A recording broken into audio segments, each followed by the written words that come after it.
क्या हमारा भाग्य पहले से लिखा होता है? क्या हम अपने जीवन में जो कुछ भी अनुभव करते हैं वह पहले से तय होता है, या हमारे कर्म हमारे भाग्य को बदल सकते हैं? यह प्रश्न सदियों से हर किसी के मन में उठता रहा है। गरुड़ पुराण जैसे धर्म ग्रंथों ने इस रहस्य को उजागर करने की कोशिश की है। गरुड़ पुराण की उस ज्ञानवर्धक प्रस्तुति की कि मनुष्य का भाग्य कब लिखा जाता है। क्या मनुष्य भाग्य उसके जन्म से पहले लिखा जाता है या जन्म के बाद? नमस्कार दोस्तों, स्वागत है हमारे इस चैनल पवित्र मार्ग में। मित्रों, गरुड़ पुराण की इस ज्ञानवर्धक प्रस्तुति में आप खो जाएं। उससे पहले हम आपको बता दें कि इस वीडियो को आधा अधूरा देखना की गलती बिल्कुल भी नहीं करें, क्योंकि यह गरुड़ पुराण की ज्ञानवर्धक प्रस्तुति है जो आपके जीवन से जुड़ी हुई है। गरुड़ पुराण की इस रहस्यमय ज्ञान को जानने के बाद आपके जीवन से जुड़ समस्त लोभ, क्रोध, मोह, दुखों का अंत होगा। मित्रों, भगवान श्री कृष्ण कहते हैं, कभी भी किस व्यक्ति को गरुड़ पुराण की बातों को आधा अधूरा नहीं सुनना चाहिए, क्योंकि आधा अधूरा ज्ञान हमेशा विष के समान होता है। इसीलिए मित्रों, आपसे यही आग्रह है, इस वीडियो को एक लाइक करके चैनल को अवश्य सब्सक्राइब कर लीजिए। और हां दोस्तों, कमेंट बॉक्स में जय श्री कृष्ण लिखकर ईश्वर को आप अपना आभार व्यक्त जरूर कर दीजिए। इससे आपके जीवन से सभी दुखों का अंत होगा। आइए दोस्तों, जानते हैं गरुड़ पुराण में श्री कृष्ण ने बताए हैं कि हर मनुष्य के जीवन में जो भी कुछ होता है वह जन्म पहले से तय होता है, उसे कोई टाल नहीं सकता है। दोस्तों, गरुड़ पुराण हमें जन्म मरण से लेकर वर्तमान जीवन कैसे जिए, यह सभी चीजों के बारे में सिखाते हैं। आइए दोस्तों, आज हम एक कथा के माध्यम से जानते हैं कि हमारा भाग्य जन्म से पहले लिखा जाता है या जन्म के बाद, जो गरुड़ पुराण स्कंद पुराण के द्वारा बताया गया है, जो श्री कृष्ण ने स्वयं नारद को बतलाया था। आज हम उन्हीं को कथा से जानेंगे। दोस्तों, एक समय की बात है, द्वारका नगरी में दिन श्री कृष्ण अपने दिव्य आसन पर बैठे हुए थे। तभी देवर श्री नारद नारायण नारायण का जाप करते हुए उनके पास पहुंचते हैं और उन्होंने प्रणाम करके बोले, हे प्रभु, आप त्रिकालदर्शी हैं। मैंने सुना है कि जो जीव तथा मनुष्य जन्म लेता है, क्या उसका भाग्य पहले से लिखा होता है? हे प्रभु, मैं जानना चाहता हूं कि मनुष्य के साथ जो कुछ घटना घटित होती है वह उसके जन्म से पहले तय होता है, या वह पिछले जन्म का भोग भोगता है? क्या यह सत्य है, या हम अपनी मेहनत और कर्मों से उसे बदल सकते हैं? फिर भगवान श्री कृष्ण नारद सुनकर मुस्कुराए और बोले, हे नारद, आपका यह प्रश्न बहुत ही गुणकारी और महत्वपूर्ण है, जो मानव जाति लिए उसके जन्म, कर्म और मृत्यु पर आधारित है। फिर कृष्ण बोले, हे नारद, मैं तुम्हें एक कथा सुनाता हूं जो न तुम्हारे इस प्रश्न का उत्तर देगी, बल्कि हर मनुष्य के लिए एक चेतावनी और प्रेरणा भी होगी। तुम इस कथा को पूरे ध्यान पूर्वक आखिरी तक सुनो। कृष्ण बोले, हे नारद, यह गरुड़ पुराण की है। जो यह कथा को आधा अधूरा सुनने की गलती करता है, उस पर भारी संकट आता है, क्योंकि आधा अधूरा ज्ञान हमेशा विष के समान होता है। कृष्ण बोले, हे नारद, इस कलयुग भरी संसार में जो मनुष्य इस कथा को पूरे ध्यानपूर्वक आखिरी तक सुन लेगा और समझ लेगा, उसका इस संसार से सभी पाप, कर्म, क्रोध, मोह से मुक्ति मिलेगा। फिर नारद बोले, हे प्रभु, मैं उस कथा को पूरे ध्यानपूर्वक आखिरी तक सुनूंगा। आप उस कथा को निश्चित होकर सुनाएं। फिर श्री कृष्ण ने नारद को वह कथा सुनाते हैं। श्री कृष्ण बोले, हे नारद, प्राचीन काल में एक विशाल और समृद्ध राज्य था जिसका नाम मगधपुरी था। उस राज्य का शासक राजा वीरधर था। राजा वीरधर अत्यंत धर्मात्मा और न्यायप्रिय था। वह सदैव अपने राज्य के प्रजा के कल्याण के लिए काम करता था और धर्म का पालन करता था। उसे भगवान से एक संतान का आशीर्वाद चाहिए था, ताकि वह अपने राज्य का कार्यभार किसी योग्य उत्तराधिकारी को सौंप सके। फिर है नारद, राजा वीरधर और रानी दोनों ने कई वर्षों तक तपस्या की। इससे भगवान शिव ने प्रसन्न होकर उसे संतान होने का वरदान दिया। फिर एक दिन भगवान शिव के आशीर्वाद से रानी गर्भवती हुई। राजा और रानी अत्यंत प्रसन्न थे, क्योंकि वे चाहते थे कि उनका पुत्र महान शासक बने और राज्य को सुख समृद्धि की ओर ले जाए। परंतु जब रानी ने पुत्र को जन्म दिया तो वह बच्चा विकलांग और शारीरिक रूप से कमजोर था। उसके शरीर की हड्डियां टूटी हुई थी और वह शारीरिक रूप से सक्षम नहीं था। राजा वीरधर का दिल टूट गया। तब राजा वीरधर ने भगवान श्री कृष्ण से मिलने का निर्णय लिया और उन्हें अपने दुखों को साझा करने के लिए वहां पहुंचे। राजा ने भगवान से पूछा, हे प्रभु, मैंने इतनी तपस्या की, यज्ञ किए, फिर भी मेरे पुत्र का जन्म विकलांग क्यों हुआ? मैंने भगवान शिव से आशीर्वाद लिया था, लेकिन ऐसा क्यों हुआ? क्या यह मेरे भाग्य में पहले से लिखा हुआ था? फिर श्री कृष्ण मुस्कुराए और कहा, हे राजा, तुम सही कहते हो कि तुम्हारा पुत्र विकलांग जन्मा है। क्या तुम जानते हो कि तुम्हारे पुत्र का जन्म इस प्रकार क्यों हुआ है? यह तुम्हारे द्वारा किए गए पूर्व जन्मों के कर्मों का फल है। यह तुम्हारे पिछले जन्म के कर्मों का परिणाम है जो तुम्हारे भाग्य में लिखा हुआ था। लेकिन इसका कारण यह नहीं है कि तुम्हारा भाग्य पहले से निर्धारित था। यह घटना तुम्हारे और तुम्हारे पुत्र के कर्मों का फल है जो उसके पिछले जन्मों से जुड़ा हुआ है। राजा ने आश्चर्यचकित होते हुए पूछा, हे प्रभु, क्या भाग्य वास्तव में पहले से लिखा होता है? श्री कृष्ण ने कहा, जन्म, मृत्यु और जीवन के उतार चढ़ाव पहले से निर्धारित होते हैं, लेकिन हम जो कर्म करते हैं वह हमारे भाग्य को बदल सकते हैं। जिस दिन तुम्हारे बेटे का जन्म हुआ उस दिन तुमने एक विशेष संतान का वरदान प्राप्त किया था, लेकिन उस संतान को चुनौतियां मिलना जरूरी था ताकि वह अपने जीवन में धैर्य, साहस और पराक्रम को विकसित कर सके। लेकिन उसका भविष्य केवल उस समय के कर्मों से नहीं होता है, बल्कि यह तुम्हारे पिछले जन्मों के कर्मों का परिणाम है। श्री कृष्ण ने राजा से कहा, हे राजन, भाग्य और कर्म में बहुत गहरा संबंध है। हमारे कर्म ही हमारे भाग्य का निर्माण करते हैं। यही कारण है कि हमें जीवन में अपने कर्मों को सदैव धर्म और सत्य के मार्ग पर रखना चाहिए। श्री कृष्ण ने कहा, हे राजन, जो कुछ भी तुम्हारे जीवन में घटित होता है वह तुम्हारे पिछले जन्म के कर्मों का परिणाम है। यदि तुम्हारा पुत्र विकलांग जन्मा है तो यह उसकी आत्मा के पिछले जन्म के कर्मों का फल है। जब तुम एक पुण्य आत्मा के रूप में जन्म लेते हो तो तुम्हारे जीवन में कठिनाइयां और सच संघर्ष जरूर होंगे, क्योंकि इस दुनिया में हर आत्मा को कुछ ना कुछ कष्ट भोगना पड़ता है ताकि वह अपने पिछले कर्मों को समाप्त कर सके। लेकिन याद रखो, तुम्हारे पुत्र के जीवन में जो कठिनाई है वह उसकी परीक्षा है। यदि वह धैर्य और साहस से इन कठिनाइयों का सामना करता है तो वह अपने भाग्य को बदल सकता है।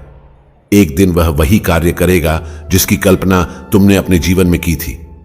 फिर राजा वीरधर ने पूछा, हे प्रभु, क्या मैं और मेरे पुत्र अपने भाग्य को बदल सकते हैं? श्री कृष्ण ने उत्तर दिया, बिल्कुल, तुम दोनों ही अपने भाग्य को बदल सकते हो। तुम्हारे पुत्र के जन्म के समय जो विकलांगता थी वह उसके कर्मों का फल था, लेकिन उसका भविष्य तुम्हारे अच्छे कर्मों पर निर्भर करता है। यदि तुम उसे साहस, धैर्य और आत्मविश्वास से भर दोगे तो वह अपने भाग्य को बदल सकता है। तुम्हारे अच्छे कर्मों के परिणाम स्वरूप वह एक दिन महान बनेगा और राज्य का भार संभालने में सक्षम होगा। फिर भगवान श्री कृष्ण ने आगे कहा, भाग्य एक चक्र के समान है जो कर्मों के आधार पर घूमता रहता है। जब तुम अच्छे कर्म करते हो तो तुम अपने भाग्य को सुखमय बना सकते हो। फिर आगे श्री कृष्ण से राजा ने कहा, क्या भाग्य निश्चित रूप से पिछले कर्मों से जुड़ा होता है? श्री कृष्ण बोले, हां, लेकिन उसे बदलने की शक्ति तुम्हारे हाथों में है। यदि तुम अच्छे कर्म करते हो तो वह तुम्हारे भाग्य को भी सुधार सकते हो। साथ ही भक्ति साधना और सेवा से भाग्य बदला जा सकता है। भगवान की भक्ति से ईश्वर को प्रसन्न करके हम अपने भाग्य को बदल सकते हैं। अगर तुम अपने पुत्र को साहस और आत्मविश्वास से जीवन के संघर्षों का सामना करने की शिक्षा दोगे तो वह अपने भाग्य को बदल सकता है। राजा रत्नधर ने भगवान श्री कृष्ण की बातों को पूरी तरह से आत्मसात किया और अपने पुत्र को शिक्षा देने का संकल्प लिया। उसने अपने पुत्र को कठिनाइयों के बावजूद साहस और विश्वास के साथ जीवन जीने की प्रेरणा दी। समय के साथ उस विकलांग पुत्र ने अपनी आत्मविश्वास और कठिनाई से लड़ते हुए समाज में महत्वपूर्ण स्थान प्राप्त किया। उसकी संघर्षशीलता और साहस ने राज्य में उसका सम्मान बढ़ाया। कृष्ण बोले, हे नारद, तुम यह समझो कि भाग्य एक निरंतर प्रक्रिया है जो कर्मों के आधार पर बदल रहती है। जो लोग जीवन में अपने कर्मों को सुधारते हैं और भगवान की शरण में जाते हैं उनका भाग्य भी बदलता है। यह केवल कर्म ही नहीं है, बल्कि यह जीवन के संघर्षों और कर्मों का परिणाम है। मित्रों, फिर श्री कृष्ण ने नारद से कहा, यह कथा हमें यह सिखाती है कि जीवन में जो कुछ भी घटित होता है वह हमारे पिछले कर्मों का फल है। भाग्य और कर्म का कोई निश्चित प्रारूप नहीं है। हमारा कर्म हमारा भाग्य को बदल सकता है। गरुड़ पुराण हमें सिखाते हैं, यदि हम अच्छे कर्म करते हैं और सत्य की राह पर चलते हैं और ईश्वर का ध्यान करते हैं तो हम अपने जीवन की दिशा बदल सकते हैं। फिर श्री कृष्ण ने नारद से कहा, हे नारद, यह संसार कर्मों का दर्पण है। जो जैसा कर्म करेगा वह वैसा फल भोगेगा। मनुष्य को यह ध्यान रखना चाहिए कि माता पिता की सेवा, दूसरे की सहायता और ईश्वर का ध्यान ही सबसे बड़ा धर्म है। जो मनुष्य अपने पिछले जन्म में किसी के साथ पाप किया है, किसी को कष्ट दिया है, उसे न केवल नरक में भयानक यातना मिलती है, बल्कि वह जन्म जन्मांतर तक उस भोग भगती है। लेकिन जो अपना कर्म सुधार है वह इस चक्र से मुक्त हो सकता है, क्योंकि यह संसार एक अवसर है। धर्म, सेवा, सत्य ही मनुष्य का जीवन है। मनुष्य के यह समझना चाहिए कि मृत्यु के बाद के उसके अच्छे कर्म ही साथ जाते हैं। दोस्तों, यह कथा हमें यह सिखाती है कि हमारे भाग्य पिछले कर्मों का फल है। हर पाप का दंड, हर पुण्य का फल निश्चित होता है। हे मनुष्य, तुम अपने कर्मों पर ध्यान दो, स्वार्थ, पाप और अहंकार को त्यागो, धर्म, सत्य और सेवा को अपनाओ, क्योंकि यही जीवन का सबसे भरा सत्य मार्ग है। श्री कृष्ण ने इस प्रकार नारद को गरुड़ पुराण के रहस्य को बताया। दोस्तों, भाग्य निश्चित रूप से जन्म से पहले लिखा जाता है, लेकिन हम अपने जीवन के संघर्ष, सत्य, धर्म और ईश्वर की भक्ति से हम अपने भाग्य को बदल सकते हैं। गरुड़ पुराण में भाग्य का लेखा जोखा और कर्मों के बारे में उल्लेख मिलता है। पर दोस्तों, मनुष्य अपने कर्मों, संघर्ष और ईश्वर की भक्ति से हम अपने जीवन को बदल सकते हैं। मित्रों, गरुड़ पुराण हमें सिखाते हैं कि जीवन एक बोया हुआ खेत की तरह है। मनुष्य खेत में जो बीज बोते हैं वही फल प्राप्त होता है। उसी प्रकार मनुष्य अपने जीवन में जो कर्म करते हैं उसका अगले जन्म में उसी रूप से फल भोगता है। इसलिए दोस्तों, गरुड़ पुराण में श्री कृष्ण कहते हैं कि जब मनुष्य का जन्म होता है तो उसके पिछले कर्मों के आधार पर उसका भाग्य उसके जन्म से पहले लिखा जाता है, और उस मनुष्य के साथ वही होता है जो उसके जन्म से पहले उसके भाग्य में लिखा हुआ है, जिसे कोई टाल नहीं सकता है। परंतु सत्य, धर्म और सेवा से ईश्वर को प्रसन्न कर हम अपने भाग्य को बदल सकते हैं। हिंदू धर्म का सबसे बड़ा धर्म ग्रंथ गरुड़ पुराण है, जिसमें मनुष्य के जीवन, मृत्यु और भाग्य कर्मों के बारे विस्तार रूप से बताया गया है। यह पुराण हिंदू धर्म के 18 महापुराण में से एक है, और इस पुराण में जन्म, मरण से पुनर्जन्म, कर्म और आत्मा के मार्ग के बारे में पूरे विस्तार से बताया गया है। दोस्तों, गरुड़ पुराण के अनुसार मनुष्य का भाग्य उसके पिछले कर्मों निर्भर करता है। गरुड़ पुराण, जो विष्णु पुराणों के प्रमुख ग्रंथ में से एक है, यह पुराण जीवन के रहस्यों और मानव के कर्म फल के बारे में बताया गया है। गरुड़ पुराण में श्री कृष्ण को साक्षात भगवान विष्णु के अवतार माने जाते हैं। दोस्तों, गरुड़ पुराण में श्री कृष्ण कहते हैं, मनुष्य अपने जीवन में अच्छे कर्म और सत्य मार्ग पर चलकर ईश्वर को प्रसन्न कर अपने भाग्य में होने वाली घटना से बच सकते हैं और आने वाले भाग्य को हम बदल सकते हैं। मित्रों, गरुड़ पुराण में श्री कृष्ण ने मनुष्य को जीवन जीने के लिए 3 मुख्य उपदेश दिए हैं, जिन पर चलकर हम अपने भाग्य के कर्मों को बदल सकते हैं। दोस्तों, आप इस वीडियो को अंत तक जरूर देखिए, क्योंकि यह सारी जानकारी गरुड़ पुराण के द्वारा बताया गया है। इस वीडियो को बीच में छोड़कर जाने की गलती बिल्कुल भी नहीं करें, इसलिए इस ज्ञानवर्धक प्रस्तुति को अंत तक जरूर देखिए। आइए जानते हैं। नंबर 1, अपने धर्म का पालन करना। मनुष्य का जन्म किसी खास उद्देश्य के लिए होता है। जो मनुष्य अपने पिछले जन्म पाप किया है वह इस जन्म में भी उस पाप का भोग भोगता है, क्योंकि मनुष्य के जन्म से पहले उसका जन्म से मरण तक का भाग्य पहले तय होता है। इसलिए दोस्तों, गरुड़ पुराण में श्री कृष्ण ने बताया है, मनुष्य को हमेशा धर्म, सत्य का पालन करना चाहिए। इससे हमारे पिछले जन्म के पाप से बच सकते हैं। ईश्वर की भक्ति से हम अपने जीवन बदल सकते हैं। हम सभी ऊंचाई तक पहुंच सकते हैं। दोस्तों, यह जीवन एक अनमोल उपहार है। आप इसे व्यर्थ ना जाने दें। सही कर्म और धर्म का पालन से हम अपने जीवन को अगले जन्म में होने वाले घटना से बच सकते हैं। यह न केवल आपके लिए है, बल्कि इस पूरे समाज और दुनिया के आप प्रेरणा का स्रोत बन सकते हैं। नंबर 2, माता पिता सेवा और आदर करना। दोस्तों, गरुड़ पुराण में श्री कृष्ण कहते हैं कि मनुष्य को हमेशा अपने माता पिता को सेवा करनी चाहिए, क्योंकि माता पिता के ही चरणों से तीनों लोगों का स्वर्ग है। जो लोग माता पिता को नहीं मानते और ना ही उनका आदर करते हैं, वह न केवल नरक में भयानक यातना भोगते हैं, बल्कि अगले जन्म में भी भारी संकट भोगना पड़ता है। और उस मनुष्य को अपने पाप का परिणाम जन्म जन्मांतर तक उस कर्म का भोग को भोगता रहता है। नंबर 3, अहंकार। दोस्तों, अहंकार गरुड़ पुराण में श्री कृष्ण ने बताया है, मनुष्य का सबसे बड़ा शत्रु उसका अहंकार होता है, जो मनुष्य को अपने कर्मों से दूर कर देता है। जिस मनुष्य के मन में अहंकार प्रवेश कर लेता है, वह मनुष्य अपने जीवन को उस ओर लेके चला जाता है जहां उसे संकट के सिवा कुछ और नहीं मिल पाता है। उस व्यक्ति को न केवल नरक में भयानक यातना भोगनी पड़ती है, बल्कि वह व्यक्ति अपने आने वाले भाग्य को भी नरक की ओर ले जाता है। इसीलिए मनुष्य को हमेशा सत्य, धर्म और प्रेम की भावना रखनी चाहिए। इससे वर्तमान जीवन और आने वाले भाग्य हमेशा खुशहाल रहे। मित्रों, गरुड़ पुराण हमें सिखाता है, यह जीवन हमारे कर्मों का फल है। यह ग्रंथ हमें यह समझने की प्रेरणा देता है, अपने जीवन से धर्म, सत्य, परोपकार का पालन करना ही सबसे बड़ा कर्तव्य है। आत्मा की मुक्ति और अगले जन्म उच्च योनि प्राप्त करने के लिए मनुष्य को अपने कर्मों को ध्यान रखना चाहिए। दोस्तों, गरुड़ पुराण हिंदू धर्म के महान ग्रंथों में से एक। यही हमारे जीवन को सही दिशा में चलने का ज्ञान देता है, जो हमें यह सिखाता है कि मनुष्य का भाग्य उसके कर्मों और ईश्वर की इच्छा का परिणाम होता है। यह ग्रंथ न केवल जीवन और मृत्यु के रहस्यों के बारे में बतलाता है, बल्कि यह भी समझाता है कि मनुष्य अपने जीवन को किस प्रकार सही दिशा में ले जा सकता है।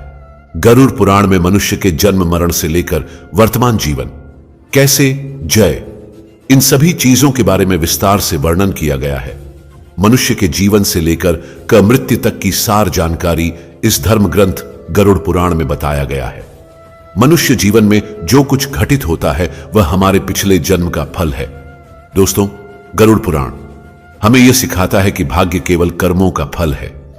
भले ही भाग्य जन्म पहले से लिखा हो, पर हम अपनी कर्म से इसे बदल सकते हैं। मित्रों, जीवन एक दुर्लभ अवसर है, जिसे सही दिशा में ले जाकर हम आत्मा को मोक्ष की ओर अग्रसर कर सकते हैं। धन्यवाद दोस्तों। गरुड़ पुराण के द्वारा सभी बतलाए गए बातों को अवश्य ध्यान में रखें और सत्य की राह पर चले। इससे आने वाले जीवन अत्यंत सुखद हो। और चलिए दोस्तों, भाग्य और कर्म की कथा शुरू करते हैं। हल्की मधुर ध्वनि में बज रही है। माहौल गंभीर लेकिन शांतिपूर्ण है। स्क्रीन पर धीरे धीरे एक घना जंगल उभरता है। पक्षियों की चहचहाहट, ठंडी हवा की सरसराहट और नदी की हल्की कलकल सुनाई देती है। फिर दृश्य बदलता है और एक वृद्ध संत सफेद वस्त्र पहने एक विशाल पीपल के पेड़ के नीचे ध्यान मग्न बैठे हैं। उनके सामने कुछ जिज्ञासु शिष्य बैठे हैं। शिष्य आदर से, गुरुदेव, क्या भाग्य सच में पहले से लिखा होता है? क्या हम अपने कर्मों से इसे बदल सकते हैं? संत अपनी आंखें खोलते हैं। हल्की मुस्कान उनके चेहरे पर आती है। वे शिष्यों की ओर देखते हैं और कथा शुरू करते हैं। संत, सुनो, एक समय की बात है। एक राजा था, बहुत ही प्रतापी, लेकिन उसे हमेशा यह चिंता रहती थी कि जो कुछ उसके जीवन में घटित हो रहा है, वह पहले से ही लिखा हुआ है या वह अपने प्रयासों से इसे बदल सकता है। दृश्य बदलता है। एक विशाल महल, राजा अपने सिंहासन पर बैठा है, चिंताग्रस्त चेहरा, सामने मंत्रीगण बैठे हैं। राजा, क्या मैं जो भी करता हूं वह पहले से तय है? क्या मैं कुछ बदल सकता हूं या सब कुछ भाग्य का लिखा हुआ ही है? एक अनुभवी मंत्री राजा से कहता है। मंत्री, राजन, यदि आप जानना चाहते हैं कि भाग्य और कर्म में क्या संबंध है, तो आपको स्वयं इसका अनुभव। एक अनुभवी मंत्री राजा से कहता है। मंत्री, राजन, यदि आप जानना चाहते हैं कि भाग्य और कर्म में क्या संबंध है, तो आपको स्वयं इसका अनुभव करना होगा। राजा कुछ सोचते हैं और फिर एक योजना बनाते हैं। दृश्य बदलता है। राजा साधारण वेश में नगर भ्रमण पर निकलते हैं। वे एक गरीब व्यक्ति को देखते हैं जो अपनी टूटी झोपड़ी के सामने बैठा हुआ रो रहा है। राजा, क्या हुआ भाई, तुम इतने दुखी क्यों हो? गरीब व्यक्ति सिर उठाता है, उसकी आंखों में आंसू हैं। गरीब, महाराज, मेरा भाग्य ही खराब है। मैं कितना भी मेहनत कर लूं, हमेशा दुख ही मिलता है। भगवान ने मेरी किस्मत में गरीबी ही लिख दी है। राजा कुछ सोचते हैं, फिर मुस्कुराते हैं। राजा, अगर मैं तुम्हें कुछ धन दूं तो क्या तुम इसे संभाल पाओगे? गरीब व्यक्ति चौंक जाता है, लेकिन फिर उत्साह से सिर हिलाता है। राजा उसे एक सोने की मुद्राओं से भरी थैली देते हैं। दृश्य बदलता है। गरीब व्यक्ति खुशी खुशी अपने घर लौट रहा है, लेकिन रास्ते में वह एक नदी के किनारे बैठता है और सोचता है कि पहले कुछ खा ले। वह थैली एक पेड़ के नीचे रखकर चला जाता है। तभी वहां से एक चोर गुजरता है और थैली उठा लेता है। जब गरीब व्यक्ति लौटता है तो थैली गायब होती है। वह फूट फूट कर रोने लगता है। गरीब, मेरा भाग्य ही खराब है। भगवान ने मेरी किस्मत में कुछ अच्छा लिखा ही नहीं। दृश्य बदलता है। राजा वापस अपने महल में हैं। वे सोच रहे हैं। तभी वही मंत्री आता है। मंत्री, राजन, आप क्या सीखे? राजा गंभीरता से उत्तर देते हैं। राजा, मैंने सीखा कि भाग्य हमें अवसर देता है, लेकिन यदि हम उसका सही उपयोग न करें तो वह व्यर्थ चला जाता है। अगर वह गरीब व्यक्ति अपनी धन की थैली को संभाल कर रखता तो उसकी दशा बदल सकती थी, परंतु उसने लापरवाही की और अवसर गंवा दिया। संत वापस अपने शिष्यों की ओर देखते हैं। संत, यही जीवन का सत्य है। भाग्य और कर्म एक ही सिक्के के दो पहलू हैं। अवसर हमें मिलता है, लेकिन उसे सही दिशा में ले जाना हमारे कर्मों पर निर्भर करता है। शिष्य सिर झुका लेते हैं। उनकी आंखों में सीख की चमक है और स्क्रीन पर एक अंतिम संदेश उभरता है। अपने कर्मों को सही दिशा दो, क्योंकि भाग्य अवसर देता है, लेकिन सफलता तुम्हारी मेहनत पर निर्भर करती है। वीडियो अच्छा लगा तो इस वीडियो को लाइक करके कमेंट में जय श्री कृष्ण जरूर लिख दीजिए और हमारे इस चैनल पवित्र मार्ग को अवश्य सब्सक्राइब कर लीजिए, ताकि हर एक नया वीडियो आप तक तुरंत पहुंचे। धन्यवाद। राधे राधे।